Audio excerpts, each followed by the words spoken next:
defense attorney, Joey Jackson. First, David, based on what we just watched, what we just heard in that video, from an objective standpoint and your law enforcement expertise, what stands out? Did those police officers make any wrong moves that you can see? Okay, well, it's important to understand, number one, when they describe Mr. O'Neill as being unarmed, at the moment the shots was fired, he was armed. He was driving a car. And most departments, in fact, all of the jurisprudence allows you to fire at the driver of a vehicle if your life is endangered. So during those initial seconds where he's bearing down, there's one police officer bailing out of the car, at that moment, use of force is legally justified. Where the problem comes in is once the officers are no longer in the way, they're clear, they have to stop firing. Now you have adrenaline coursing through your body, you start firing, you're defending yourself, and that kind of lingers for a couple of seconds, but that's really going to be the issue.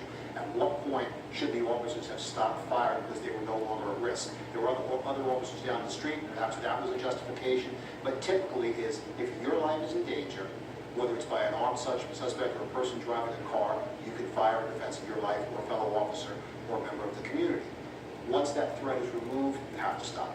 And when you look at the video, we already know the officers are on the move, Joey, when they're shooting, that they are chasing this suspect. The reports are the suspect was shot in the back.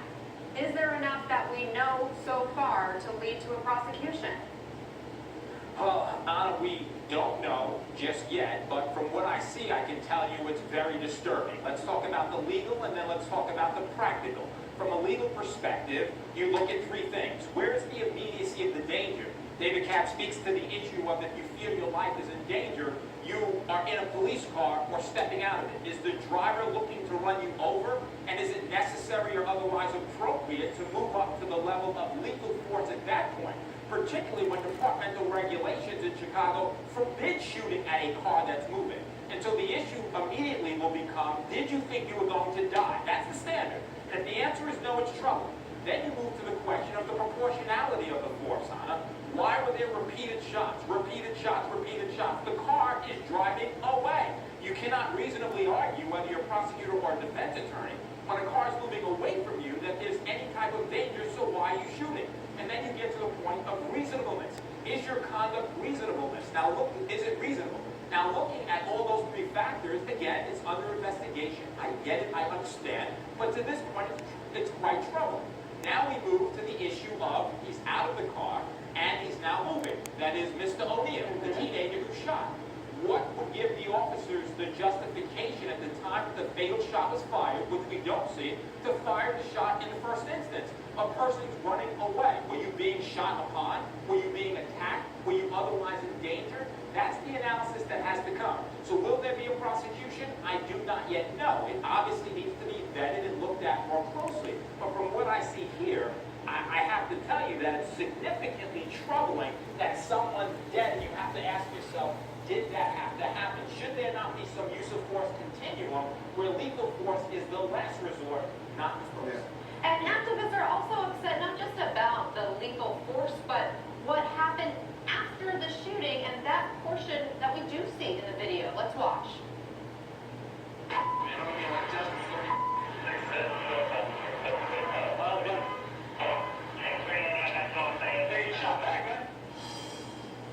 So you hear a lot of swear words. They're kind of nonchalantly, it looks like, going up to the scene there. We don't know exactly which officer said what, but David, what's your reaction to that? Which part? Just what happened afterwards, their response. Well, look. They seem kind of callous, according to the activists that are out there.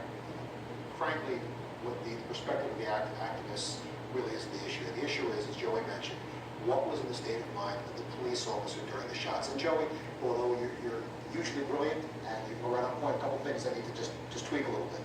You don't have to be in fear necessarily of your life. It's also that you're in fear of being seriously injured. That's number one.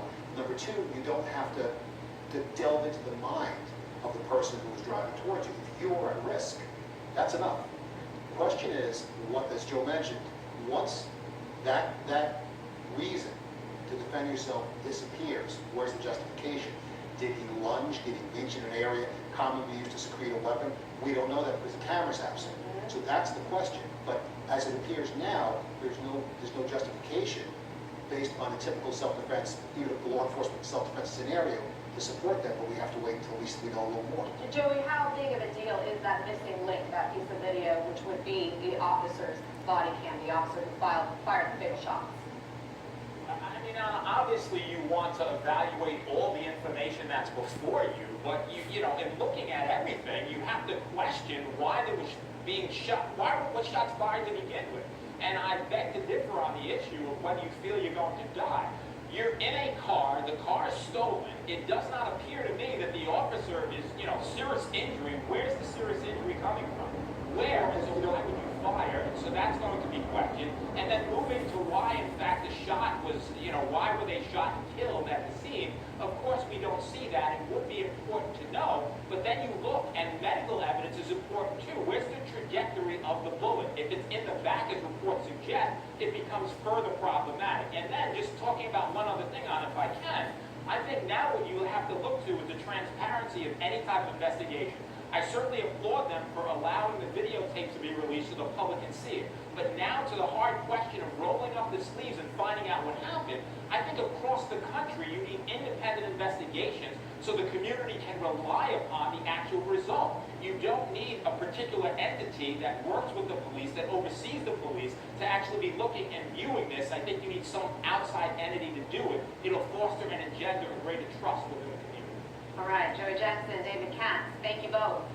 Up next, Hillary Clinton seizes on a